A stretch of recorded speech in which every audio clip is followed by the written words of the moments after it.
क्षेर बाघ गाई को खाई पारु न था ये परिस्थिति है। किछि समय पर गाई बाघ को पचारा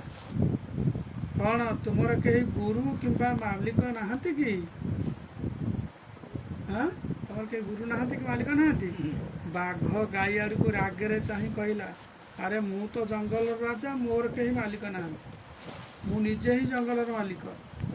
गाई कहला किंतु तुम शक्ति तो ये काम कौन। बाघ कहला तू मध्य मो भली एठी फसीଛୁ तो आगे मरण अपेक्षा करिछि तो अवस्था मो भली मध्य रही। गाई अल्प हसी कहला यह सत्य नुहे मो मालिक जतले संध्यार घर को फेरिब है सेतबेले मते घरे आ पाइबनी मो गाई की छाड़ी बण को गला कुआडे सुन मालिक मते खोजी खोजी आसीबो जेतले खोजी खोजी आसीबो ताले मु एठी पंखर पड़ी मालिक कौन कर मते उद्धार कर नहीं आ तू किंतु कौन कहू तू हूँ बणर राजा मु हूँ बणर मालिक निजक मालिक बोली भावुछु ते किए उद्धार कर किछि समय पर सतकु सत जड़े लोक आसी गाई को पंख भितर बाहर कर नहीं गला। घर को जीवा पूर्व गाई से ही बाघ आड़ को किछि समय चाहिला चाहिकी बाघ को पंख भितर उद्धार कर पारिबा नहीं कारण बाघ द्वारा तांको जीवन प्रति विपद अच्छी बाघ खाइबा ताको बाघ को उद्धार करनी। ये जो कहानीटी है ये कहानी रे हम कौन शिखिल गाई बाघ कहानी रे कौन शिखिल। गाई कौन तार मालिक प्रभु प्रति निजको समर्पित कर देछि मोर तो मालिक अच्छे मत रक्षा कर तो विपद आसना कहीं तू मोर किसी कर गाई तार मन जिते विपद पड़े सी तार प्रभु को निजको समर्पण कर देछि भरोसा रखी मो मालिक आस मत नब। बाघ को चल बाघ कह मु तो राजा मोर मालिक किए मु तो बड़ राजा मु तो निज राजा मोर मालिक किए बाघर अहंकार बाघर अहंकार नहीं आज समाज में मनीष मान अहंकार मोर धन एत अच्छी मोर पुओ झो अच्छा मोर भाई मान सब अच्छा किए कौन मोर कर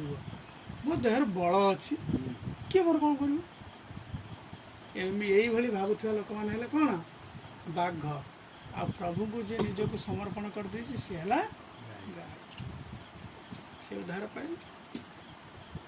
तेणु जीवन में आमको केबे बा केबे जड़े मित्र गुरु किंबा सहयोगी आवश्यकता रही है। तेणु निजक बड़ भाविबा उचित नुह मु कौन बड़ तो से जड़े आम सब हूँ जदि यही भावना भितर रहा तुम जेते आपद विपद आसना कहीं तुमको कहीं ना कहीं जड़े बंधु सांग मित्र भली तुमको उद्धार कर दे।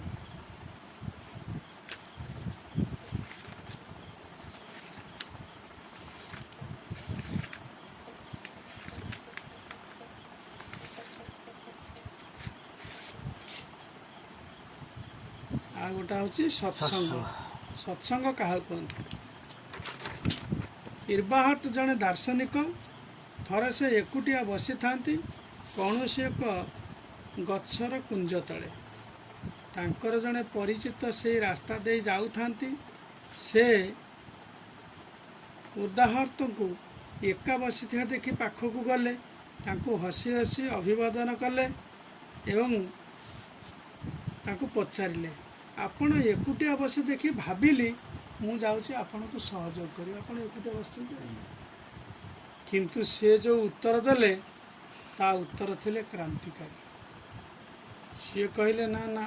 मु मो साथी रे थिली तमें आसी मत एका करदेव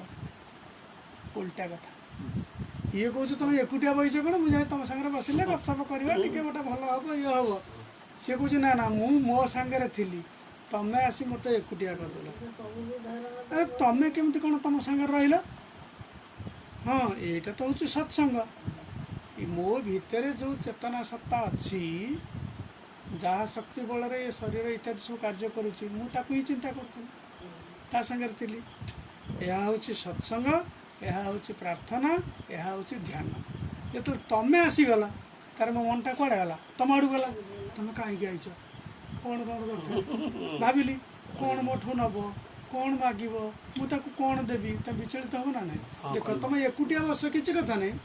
जड़े जदि कहीं तुम पाखक आसला तुम विचलित हो तारी कथा भाव या हूँ हाँ कुकुरटी आसले भी ता कथा भाव हे काला आइला कामुड़ी देव कुकुर बिलीटी आसले ए काला कौन खाई हुस बड़ा बड़ा बड़ा बड़ा आसब ना ना कि एकुटिया बसिले तुम निहाती गोटे कथा तुम निज कथा चिंता कर पूरा निष्काम हो जाए आसले काम सेतेबेले केवल मु बिल्कुल थी किसी विचार मन नाला मु मो सहित अच्छी संसार जितेबले मो भितर नाही सेतेबेले मु निज भितर अच्छी से एकांतरे से एकलापणिया भितर मु अच्छी तेणु तुम्हें तुमर आंतरिक सत्तार स्वयं सत्य अच्छी ये जो धार्मिक पणिया कथा कहूच ताहा देखा जीवार न थाए जेतेबेले कहीं तांको धार्मिक हवा कथा पचारे सेतेबेले से उत्तर दियंती तुम्हें धार्मिक देखा जावाक चाहूच ना हवा को चाहूच ये हूँ दीटा कथा अलग कहीं ना धार्मिक हवा गोटे साधना धार्मिक देखा जावा हूँ सजई हवा लुगापटा पिंधिदेले चिता चैतन्य मारिदेले धार्मिक देखई कि धार्मिक जो भितर केते सेटा कौन देखे हो साधु वेश धरवा आ साधु हवा ये दुटा अलग वेश धर किसी कष्ट ना आ साधु हवा कौन ना साधु हबार सब प्राणीकर मंगल करवा कामना रहा हठात जदि कहीं आक्रमण करने आसला सी कौन साधु वेश होती देले से दंड कमुंडी कुटिदे चपार ये कौन आने मत मार ताले साधु पुणिया कौन है साधु पुणिया है ना कहीं ना साधु समर्पण करते केवल क्या प्रभु रक्षाकर्ता सी आउ कहीं मारी पारे मार क्या आउ जी आसूच पाक मारे मार क्या देह को मार ए देह तो दिने नष्ट नष्ट हम आ देह जब रही मारी पारे रक्ष हरित मारे किए ना मारे हरित रक्ष तेणु या जी बुझी सी कहीं डर क्या क्या डरन तेणु ता भितर साहस आसीगला प्रभु को जो समर्पित होती जे डर कष्ट से छाए डरी पड़े तुम देखी गोटे पिला तुम मारिया केमती भल लगे कहल जो पिला तुम गोड़ौ पिला तो दौड़ी जाऊ तुम साहस बेसी तुम तो गोड़ौ मारे हाँ अच्छा तुम्हें पाखे केत हार मानि जाए कहल पिला को तुम मारिया जाऊच से पिला पाखे तुम केत हार मानि जाओ ना ना धरी न पारे तुम तो रागिव तो गोड़ेब से तो दौड़ौ तुम मारू तुमको मजा लगुव तुम्हें पाखे केत हार मानिज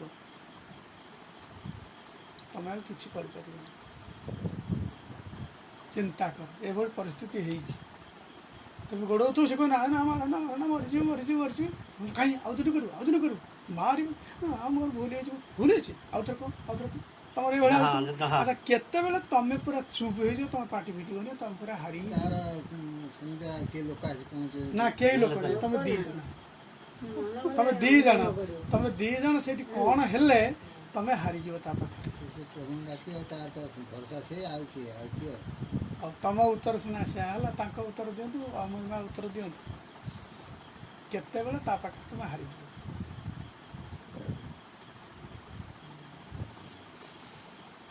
तुम सब बुद्धि वृत्ति योजना फजना सब पंड हो किसी काम कर कौन अमर कहल तुम जन को मारिया जाऊच तुम केत सी तुम दीपार पकड़ सी बोल बोल हो तुमको आहरी राग हो कहीं तू भूल कलु कहीं तू भूल कलु आउ करूँ ना आउ करूँ तुम बारे चलच रागे चलच तुम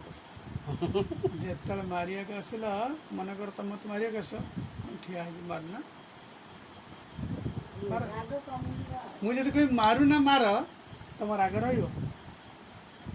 जो पिला मैंने पिठे गले ठिया गले तुम केते बाड़े पहाड़ बाड़े दीपार बाड़े आ बाड़े पार हाँ तुम से हारीगल ना ना आ जब मुझे दौड़ी तुम राग आहरी बढ़ मो कथा मानलानी दौड़ी पड़ेगा तुम धरिया चाहब तुम बाड़े कहीं तू दौड़ी पड़े तेणु मुझे कहीं मारूना आ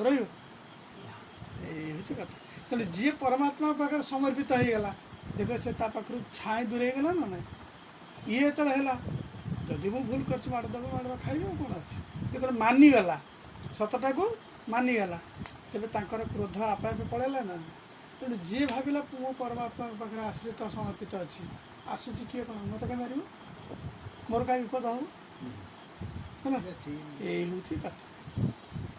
ଏ କଥା ଆମେ ସତ୍ସଙ୍ଗରୁ ଶୁଣିଥାଉ ଶିଖିଥାଉ।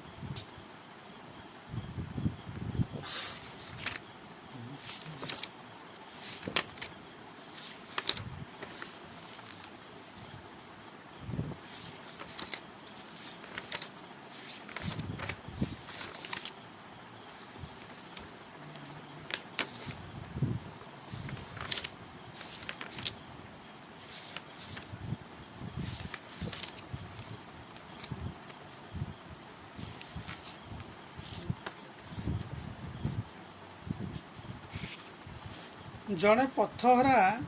ତୃଷାର୍ତ ରାଜାଙ୍କୁ ପାଣି ପିଆଇ ତାଙ୍କୁ ତୃପ୍ତ କଲା। ରାଜାଟେ ଜଙ୍ଗଲରେ କେଉଁଠି ଯାଉଥିଲେ, ଭାରି ହାଲିଆ ହୋଇ ପଡ଼ିଲେ, ତାଙ୍କୁ ଶୋଷ କରୁଥିଲା। ଆଉ ଜଣେ ବାଟୋଇ ରାଜାଙ୍କୁ ଦେଖିଲା, ସେ ତା କୁଡ଼ିଆରେ କିଛି ପାଣି ରଖିଥିଲା, ରାଜାଙ୍କୁ ପିଆଇଲା। ରାଜା ଖୁସି ହେଲେ। ରାଜା କହିଲେ, ହେ ତୁ ଆଜି ସଜ୍ଜନ ଲୋକ, ମୋତେ ପାଣି ପିଆଇ ମୋର ଜୀବନ ରଖିଲୁ, ଆଉ ତୁ କେବେ ମୋ ରାଜଧାନୀକୁ ଯିବୁ। ମୁଁ ହେଉଛି ଅମକ ଦେଶର ରାଜା, ତୋର କେତେ ଦରକାର ପଡ଼ିଲେ ତୁ ଯିବୁ, ମୁଁ ତୋତେ ସାହାଯ୍ୟ କରିବି, ତୋ ଋଣ ସୁଝିବାକୁ ଚେଷ୍ଟା କରିବି। ଏବେ ତ ମୋ ପାଖରେ କିଛି ନାହିଁ, ଆଉ କ'ଣ କରିବି। କାଠୁରିଆଟି ଏକଥା, କାଠୁରିଆକୁ ରାଜା ଏକଥା କହିଲେ। ତାପରେ ରାଜା ତାଙ୍କର ଚାଲିଗଲେ। ଏମିତି ଘଟଣା ଘଟିଗଲା। କାଠୁରିଆ କାଠ କାଟିକିରି ତାର ପିଲା ପରିବାରକୁ ଚଳାଏ। ଦିନେ ତାର କ'ଣ ହେଲା, ସେ ରାଜଧାନୀକି ଅଭାବ ପଡ଼ିଲା, ରାଜଧାନୀକି ଗଲା। ରାଜଧାନୀକି ଆସିଲା, ସେତେବେଳେ ତାର ମନ ପଡ଼ିଗଲା ରାଜାଙ୍କ କଥା। କହିଲା, ହେ ରାଜା ମୋତେ କହିଥିଲେ କ'ଣ ସାହାଯ୍ୟ କରିବେ। ତେଣୁ ସିଏ ଆସି ରାଜାଙ୍କ ପାଖରେ ପହଞ୍ଚିଲା। କହିଲା, ଆଜ୍ଞା ଆପଣ ମୋତେ ଚିହ୍ନି ପାରୁଛନ୍ତି। ଯେତେବେଳେ ଶିକାର କରିବାକୁ ଯାଇକିରି ହାଲିଆ ହେଇ ପାଣି ପିଇବାକୁ ପାଇନଥିଲେ, ମୁଁ ବସି ପାଣି ପିଆଇଥିଲି ଆପଣଙ୍କୁ। ରାଜା କହିଲା, ହଁ ହଁ ହଁ ମୁଁ ତ ଚିହ୍ନି ପାରିଲି ନା, ମୁଁ ବା ଆସିଛି ଆପଣଙ୍କ ପାଖକୁ। ରାଜା ତାକୁ ପାଖରେ ବସେଇଲେ। ହଁ, ତାକୁ ତାର ଦୁଃଖ ଦୂର କରିବା ପାଇଁ ଚିନ୍ତା କଲେ। ଶେଷରେ ରାଜା କ'ଣ କଲେ, ତୁ ତ କାଠୁରିଆ, ହଉ ତୋର ଦୁଃଖ ଦୂର ହେବା ପାଇଁ ମୋର ଏଇ ଯେଉଁ ପଶ୍ଚିମ ପଟକୁ ରାଜବାଟୀ ପାଖରେ ଗୋଟେ ଚନ୍ଦନ ଜଙ୍ଗଲ ଅଛି, ତାକୁ ଯା, ଏ ଜଙ୍ଗଲଟା ତୋର। ତାକୁ ଚନ୍ଦନ ଜଙ୍ଗଲଟି ଦେଇଦେଲେ। କାଠୁରିଆଟି ଖୁସି ହେଇଗଲା, କାହିଁକିନା ସେ ଜଙ୍ଗଲରେ ଯେଉଁ ଥିଲା କାଠୁରିଆ, କାଠ ନଥିଲା। ତେଣୁ ସେ ଖୁସି ହେଇଗଲା, ଯାହା ହଉ ମୋର ଦୁଃଖ ଗଲା। ଆଉ ତେଣୁ ସିଏ କ'ଣ କଲା, ଜଙ୍ଗଲର କାଠକୁ କାଟି ତାକୁ ସବୁ ପୋଡ଼ିଲା, କୋଇଲା କଲା, ତାକୁ ସବୁ ଭର୍ତ୍ତି କରି ଗାଡ଼ିରେ ତାକୁ ବିକିବାକୁ ନେଲା। ବିକିକିରି ଯାହା ପଇସା ପାଇଲା ସେଥିରେ ତାର ପିଲା ପରିବାରକୁ ଚଳେଇଲା। ଅଳ୍ପ ଦିନ ପରେ, ଆଉ ଅଳ୍ପ ଦିନ ବାକି ଥିଲା। ତେଣୁ କାଠୁରିଆକୁ ଯେଉଁ ଗଛ ଛାୟା ପ୍ରଦାନ କରୁଥିଲା, ଦିନେ ରାଜାଙ୍କ ମନକୁ ବିଚାର ଆସିଲା, କହିଲେ କାଠୁରିଆଟା କେମିତି ଅଛି ମୁଁ ଦେଖେଇ। ରାଜା ସେଠୁ ଗଲେ। ରାଜା ବୁଲି ବୁଲି ଯାଇ ଯେହେତୁ ଚନ୍ଦନ ବଣ ପାଖରେ ପହଞ୍ଚିଲେ, ଦେଖିଲେ କ'ଣ ବଣ ଅଛି, ସବୁ କଟା ହେଇକିରି କାଠ ଯାକ ନିଆଁ ଜଳୁଛି, କୋଇଲା ହେଇଛି। ରାଜା ମାନେ ଆଶ୍ଚର୍ଯ୍ୟ ହେଇଗଲେ। ଆଉ ରାଜାକୁ ଦେଖିକିରି ମଧ୍ୟ ସେ କାଠୁରିଆଟି ତାଙ୍କୁ ସ୍ୱାଗତ କଲା। ରାଜା କହିଲେ, ରେ ଭାଇ ତୁ ଇଏ କଲୁ କ'ଣ? କାଠୁରିଆ କହିଲା, ମହାରାଜା ଆପଣଙ୍କ କୃପାରେ ମୋର ଏଇ ଯେଉଁ କିଛି ଦିନ ପୁରା ଆରାମରେ କଟିଗଲା। ମୁଁ କାଠକୁ କୋଇଲା କରି ନେଇକିରି ବିକିଲି ନଗରରେ, ସିଏ କୋଇଲା ନେଇକିରି ପଇସା ଦେଲେ, ମୋର ସବୁ ଚଳିଲା। ଆଉ ରାଜା କହିଲେ, ତୁ କ'ଣ କଲୁ? ନା ଏଭଳିଆ ଉଦ୍ୟାନ ଯଦି ମୋତେ ଆଗରୁ ମିଳିଥାନ୍ତା, ମୋର ତ ଜୀବନ ସାରା ଆରାମରେ କଟିଯାଆନ୍ତା। ରାଜା ତାର ମୂର୍ଖାମି ଦେଖିକିରି ମନେ ମନେ ହସିଲେ। କହିଲେ, ଆଚ୍ଛା ହଉ, ତୁ ଯାହା କଲୁ ତ କଲୁ, ଆଉ ଯେଉଁ ଗଛଟା ଅଛି ତା ଡାଳ ଖଣ୍ଡେ କାଟିଦେଲୁ। ସେ ଡାଳ ଖଣ୍ଡେ କାଟିଲା। ରାଜା ତାକୁ କହିଲେ, ତୁ ନେଇଯା, ଆକୁ କାଟିକିରି ଏଠି ଖଣ୍ଡ ଖଣ୍ଡ କରିଦେଲେ, ତାକୁ ବଜାରକୁ ନେଇଯା। ବଜାରକୁ ଯେଉଁଠି ହାଟରେ ବିକ୍ରି ହେଉଛି, ସେଇଠି ଗୋଟେ ଅଠା ପକାଇକିରି ତାପରେ ଥୋଇ ବିକିବାକୁ ଚାହିଁବ। ବସିବୁ, କିଏ ନେବ। ଆଉ ସେଠି ସତ ସତ ରାଜାଙ୍କ କଥା ମାନିକିରି ତାକୁ କାଟିକି ନେଇ ବଜାରରେ ବସିଲା। ଲୋକ ସେଠୁ ତାକୁ ଆଣି ଦେଖିଲେ, କାଠଟା ବାସନା। କହିଲେ, ଚନ୍ଦନ କାଠ କେତେ ନେବୁ? ଯେ କହିଲା, କେତେ ନେବୁ କ'ଣ, ମୁଁ ତ କୋଇଲା କଲେ ଟଙ୍କାଟା ପାଖି, ଟଙ୍କାଟା ନେବୁ, 2 ଟଙ୍କା ନେବୁ। କିନ୍ତୁ ମୁଁ ଚାଣ ପଇସା ପାଇ ଏଠି କ'ଣ 2 ଟଙ୍କା କହିଲେଣି, 5 ଟଙ୍କା ନେବୁ କି, ରାଜି ହେଉନୁ?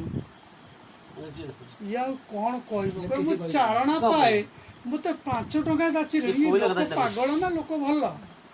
ଇଏ ଭାବୁଛି ବସିକିରି ଆଉ ସେ ଲୋକ କଲେ 10 ଟଙ୍କା ଦେଇକି ପଳେଇଲେ ଖଣ୍ଡେ ଧରିଲେ ପଳେଇଲେ ଇଏ କ'ଣ କଲା ଦେଖିଲା ସେଇ ଯେଉଁ କାଠ କେହି ଖଣ୍ଡେ ହେଇଥିଲା ଇଏ 100 ଟଙ୍କା ପାଇଲା ଆସିକିରି ଆଶ୍ଚର୍ଯ୍ୟ ହେଇଗଲା ରାଜାଙ୍କୁ କହିଲା କ'ଣ ମୁଁ ଏତେ କୁଢ଼େ କୋଇଲା ବିକିଲେ 100 ଟଙ୍କା ପାଏ ନା ଗୋଟା ଗଛ ବିକିଲେ ଇ ଏଡ଼ି ଖଣ୍ଡ କାଠ ବିକିକି 100 ଟଙ୍କା ପାଇଲି ରାଜା ସେଠୁ କହିଲେ ଆରେ ହେ ଜାଣିପାରିଲୁ ଇଏ ମୂଲ୍ୟବାନ ଗଛ ହେଉଛି ଚନ୍ଦନ ତୁ ତାର ମୂଲ୍ୟକୁ ବୁଝିପାରିଲୁ ନା ତୁ ନିଜେ ପୋଡ଼ିକି ତାକୁ କୋଇଲା ତେଣୁ ଇଏ କାହାଣୀରୁ କ'ଣ ଶିଖିଲେ ଏତଟା ଗପ ଏ ଗପରୁ ଆମେ ଶିଖିଲେ କ'ଣ ଏ ଲୋକ କାଠୁରିଆ କିଏ ରାଜା କିଏ ଏବଂ କୋଇଲା କରି ବିକିଲୁ କିଏ ରାଜା ହେଉଛନ୍ତି ସେଇ ପରମ ପିତା ପ୍ରଭୁ କାଠୁରିଆ ହେଉଛୁ ଆମେ ଆମ ଜୀବନ ହେଉଛି ଚନ୍ଦନ ଗଛ ଆମ ଜୀବନକୁ ଆମେ କେମିତି କୋଇଲା କରି କଟେଇବା ନା ତାକୁ ମହାମୂଲ୍ୟବାନ କରି ତୋଳିବା ଆମେ ହେଲୁ ଆମର ଯେଉଁ ଶ୍ୱାସ ପ୍ରଶ୍ୱାସ ଚାଲୁନି ଏସବୁ ଚନ୍ଦନ ଗଛ ଭଳିଆ ଆମେ ତାକୁ କୋଇଲାରେ ପରିଣତ କଲୁ ଖାଲି ରାଗି ମାରି କଳିକଜିଆ କରି ଆମର ଶ୍ୱାସ ପ୍ରଶ୍ୱାସ ଗଲା এই ଶ୍ୱାସ ପ୍ରଶ୍ୱାସରେ ଆମେ ପ୍ରଭୁଙ୍କୁ ଧ୍ୟାନ କରିବା ପ୍ରଭୁ କଥା ଚିନ୍ତା କରିବା ଭଲ କାମ କରିବା ତାକୁ କାମରେ ଲଗାଇଲେନି ଆଉ ରାଗ ଈର୍ଷା ଦ୍ୱେଷ କ୍ରୋଧ ଅଗ୍ନିରେ ଏ ଚନ୍ଦନ ରୂପୀ ଆମ ଜୀବନକୁ ଆମେ ଜାଳି ଚାଲିଛୁ ଆମ ଶରୀରକୁ ଆମ ଜୀବନକୁ କେଉଁଥିରେ ଜାଳୁଛୁ ଖାଲି ଅନ୍ୟ ପ୍ରତି ରାଗ ଈର୍ଷା ହିଂସା ଦ୍ୱେଷ କରିକିରି ଆମେ ଜୀବନକୁ ଜାଳୁଛେ ନା ନାହିଁ ଖାଲି ଅନ୍ୟ କଥା ଚିନ୍ତା କରିକି ଆମେ ସୁଖ ପାଇପାରୁଛୁ ସବୁବେଳେ ରାଗ ହେଉଛି ନା ନାହିଁ ଈର୍ଷା ହେଉଛି ନା ନାହିଁ ତାହେଲେ ଜୀବନଟା ଆମର ଗଲା ନା ନାହିଁ ତେଣୁ ଯେତେବେଳେ ଚନ୍ଦନ ରୂପକ ଶ୍ୱାସ ଆମର କମ୍ ପଡ଼ିଯାଉଛି ସେତେବେଳେ ଆମକୁ ଜଣା ପଡ଼ିଯାଉଛି ଯେ ଆମେ ଆମ ଜୀବନକୁ କେମିତି ନଷ୍ଟ କରିଦେଲେ କିନ୍ତୁ ଏତେ ଡେରି ହେଇନି ଯେତିକି ଚନ୍ଦନ ଅଛି ତାକୁ ନେଇ ଆଉ ଗୋଟେ ଚନ୍ଦନର ଉଦ୍ୟାନ ଗଢ଼ାଯାଇପାରେ ରାଜା ତାକୁ କହିଲେ ଆଉ ଡେରି ହେଇନି ତୋର ଯେତିକି ଯେଉଁ ଚନ୍ଦନ ଗଛ ଅଛି ସେହି ଚେରୁରୁ ଯେଉଁ ଗଛ ସବୁ ହଉ ତାକୁ ନେଇକି ପୁଣି ତୁ ଆଉ ଜଙ୍ଗଲ ତିଆରି କରିପାରିବୁ ତେଣୁ ସେମିତି ଆମର ଯେତିକି ଶ୍ୱାସ ଅଛି ବର୍ତ୍ତମାନ ଚାଲିଛି ଜୀବନ ଅଛି ତେଣୁ କ'ଣ କରିବା ଅନ୍ୟ କାହା ପ୍ରତି କ୍ରୋଧ ହିଂସା ଈର୍ଷା ଦ୍ୱେଷ ନ କରି ସେ ପ୍ରଭୁଙ୍କୁ ସ୍ମରଣ କରି ପ୍ରଭୁ ଆମକୁ ଦେଇଛନ୍ତି ବହୁ ଧନ୍ୟବାଦ ଆଜି ବଞ୍ଚିବା ପାଇଁ ଖାଦ୍ୟ ଯୋଗାଇଛନ୍ତି ହଁ ସବୁ ପ୍ରକାର ବ୍ୟବସ୍ଥା କରିଦେଇଛନ୍ତି ଧନ୍ୟବାଦ ଦେଇକରି ଆମେ ରହିବା ତେଣୁ ଆମେ ଯେଉଁ କର୍ମବନ୍ଧନରେ ପଡ଼ୁଛୁ କର୍ମବନ୍ଧନରେ କାହିଁ ପଡ଼ୁଛୁ ତାର କାରଣଟି କହୁଛି ଆମେ ଜୀବନରେ ସବୁ ଗଣ୍ଠିଲି ବାନ୍ଧୁଛେ ନାଇଁ ଇଏ ଗୋଟେ ନୀତି କଥା ଶୁଣିବ 5ଟି ସୂତ୍ର ମନ୍ତ୍ର ଏ 5ଟି ମନ୍ତ୍ରକୁ ଯଦି ସାଧାରଣ ଗୃହୀ ଲୋକ ପାଳନ କରେ ସିଏ ଆଉ ଭବ ବନ୍ଧନରେ ପଡ଼ିବ ନାହିଁ କି ରର୍ବ ନର୍କରେ ପଡ଼ିବ ନାହିଁ ସେ ମୁକ୍ତ ଯଦି କହିଲେ ଆଜି ବାବା କହୁଛୁ ସେ ସୂତ୍ର କଥାଟା କହିଦେଇକି ଯିବା ଆଉ ଚିନ୍ତା କର हर रोज हर टंक में हर खाने में करो क्योंकि तुम्हें रोज गरम रोटी की आकांक्षा है ना आमे जोठी जहाँठाରୁ କିଛି ପାଉଛେ ତାକୁ କିଛି ଦବା ନା ନାହିଁ ଦବା ଦରକାର ଆଚ୍ଛା ଜଣେ କହୁଛି ତମ ବୋହୂ ତମକୁ ଗରମ ଗରମ ରୁଟି କରିକି ଖାଇବାକୁ ଦଉଛି ତମେ ବୋହୂ ଯୋଗୁଁ ରୁଟି ଗରମ ଖାଇବାକୁ ପାଇଲ ତେବେ ତମେ ବୋହୂକୁ କ'ଣ ଦେବ ଯଦି ନଦେଲ ତମେ କ'ଣ ହେଇଯିବ ଋଣୀ ହେଇଯିବ ତାହେଲେ ବୋହୂ ମରିକିରି ଯୁଆଡ଼େ ଯିବ ତମେ ତାକୁ ସୁଝିବାକୁ ତା ଜନ୍ମ ନେବ ତା ପଛେ ପଛେ ଦୌଡ଼ିବ ନାଇଁ ଭଲ ଭାବରେ ଚିନ୍ତା କର ତମେ ଯାହାଠାରୁ କିଛି ପାଇଲ ଯଦି ତା ବଦଳରେ ତାକୁ କିଛି ନଦେଲ ତାହେଲେ ତମେ ଋଣୀ ହେବ ନା ନାହିଁ କ'ଣ କଥାଟା ବୁଝି ହେଉଛି ଆମେ ଋଣୀ କେମିତି ହେଉଛୁ ପିତାମାତା ଆମର ଯେତିକି ସେବା ଯତ୍ନ କଲେ ଆମେ ପିତାମାତାଙ୍କର ଯଦି ସେବା ଯତ୍ନ ନ କଲୁ ଆମେ ତାଙ୍କ ପାଖରେ ଋଣୀ ହେଲୁ ଦାଦା ମୋର ଯେତିକି ସାହାଯ୍ୟ କଲେ ମୁଁ ଯଦି କୌଣସି କାମରେ ତାଙ୍କୁ ଯଦି କେଉଁ ବାଟରେ ସାହାଯ୍ୟ ନ କଲି ତାହେଲେ ମୁଁ ଋଣୀ ହେବି ଋଣୀ ହେଲେ ତ ଭାଗବତ ପୁରାଣରେ ଅଛି ଲଙ୍କା ଗଛ ହେବି ଅମକ ହେବି ସମକ ହେବି ଋଣ ସୁଝିବା ପାଇଁ କହିବାକୁ ପଡ଼ିବ ନା ନାହିଁ ତାହେଲେ ଆମେ ସବୁବେଳେ ସମାଜର ଋଣୀ ହେଉଛୁ ଲୋକଙ୍କ ପାଖରେ ନା ନାହିଁ ତାହେଲେ ଋଣ ସୁଝିବାକୁ କେବେ ଚେଷ୍ଟା କରୁନି ସେ ଜାଣିନାହାନ୍ତି ତ ସୂତ୍ର ଇଏ ସୂତ୍ର କେହି ଜାଣି यही सूत्रटी कहते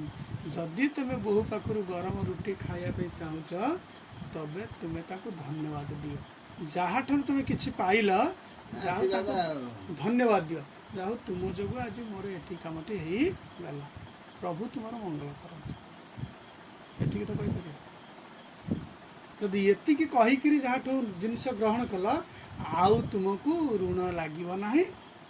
आउ तुमको आगू को जीवार ना गोटे सूत्र गला द्वितीय तो सूत्र रोज थैंक यू देने के अंदर इतनी आलस क्यों है? थैंक यू ये के लिए तुम्हारे धन्यवाद कर्म क्लिंजिंग के अंदर, कर्म निवारण में कभी भी मदद नहीं करेगी। जितनी बार, क्योंकि हम लोगों ने अधिकार मान लिया अपना, वो तो गर्म रोटी देगी ना, नौकर तो पानी देगा ही ना, अरे देगा ही, वो देगा। लेकिन तुम्हें इस कर्म से निवृत्त होना है तो सबसे पहला कार्य थैंक यू का अपना अकाउंट, थैंक यू की करेंसी ज्यादा से ज्यादा प्रथम अन्य को बढ़ाते धन्यवाद जाओ। देकर जब तक ग्रहण तुम ये करो थैंक यू की करेंसी नहीं बढ़ाते ना, तब तक तुम्हारे यहाँ पर जो विस्तार चाहिए ना, वो विस्तार नहीं हो सकता। इस पर मैंने बहुत ही खोज की है, ये बात मैंने अपने जीवन में भी प्रयोग तो करके यार देखी है। सूत्र कौन Thank पर you आम हम किसी को जब वैष्णव धर्म अन्य धर्म नहीं जिते खाया पीया सब आसीगला अन्य को देकर आम खाऊ कहीं दौच अन्य सूत्र शिखे आमको तेणु धन्यवाद दियो ये सीना प्रभु को कथा प्रभु को दे खाईदे आउ जड़े लोक जो गोटे साहय कल आम दौचे कि धन्यवाद दौचे कि आम सीटी पाखे ऋणी हो जाऊे ये कथा कहते कहते हैं मैं आपको थैंक यू कहूँ, तो अनु प्रभु मैं आपको किन संयोगों में थैंक यू कहूंगी? जब आपने मुझे कुछ दिया है कि नहीं, आप मुझे कुछ देंगे, आप अपनी डायरी देंगे या आप कोई अच्छा सा फूल मुझे देंगे, या तुम लोग जैसे हर बार चॉकलेट्स लेकर आते हो। जब भी हमें कुछ दिया जाता है, यानी जब हमें कुछ मिलता है, तभी उसका रिप्लाई क्या होता है? Thank you. और अब तुम जीवन में जितना थैंक यू बोलते हो, उससे होता क्या है? तुम्हारे जो कार्मिक क्रेडिट्स है, तुम्हारे जो कार्मिक अकाउंट्स है, उसके अंदर कुछ न कुछ अंदर क्रेडिट होता है। तुम जानते हो कि नहीं जानते, इट इज टोटली डिफरेंट, लेकिन तुम्हारी जो गुड करेंसी है ना, वो यहाँ पर जमा होती है। तेणु या द्वारा तुम भल एवं पुण्य सब जमा होकर रहा थैंक यू एक वह करेंसी है जन को धन्यवाद देने से पूरे खुशी जीवन हो को जीने के लिए जहाँ आज चाहिए। माँ को जो Thank आज you टिके से खाया मिलना जो सब कुछ भी टिके खाया करेंसी मिलना इकट्ठी हुई ना, से माग वो दौड़ी बड़ा गुड़े तुम्हारे से बैंक दुखिया बैलेंस बन ना ना ये ताकू धन्यवाद देले से खुशी है का विस्तार करती बस है। आम तो तो ताकरा दूसरा, क्या कर हम मजे ये पूरी यात्रा थैंक यू से सॉरी तक की है। पहला थैंक यू है, अंतिम सॉरी है, लेकिन बीच में 3 आते हैं। दूसरा, जो भी करो प्रेम से करो, यानी प्रेम पूर्वक आचरण,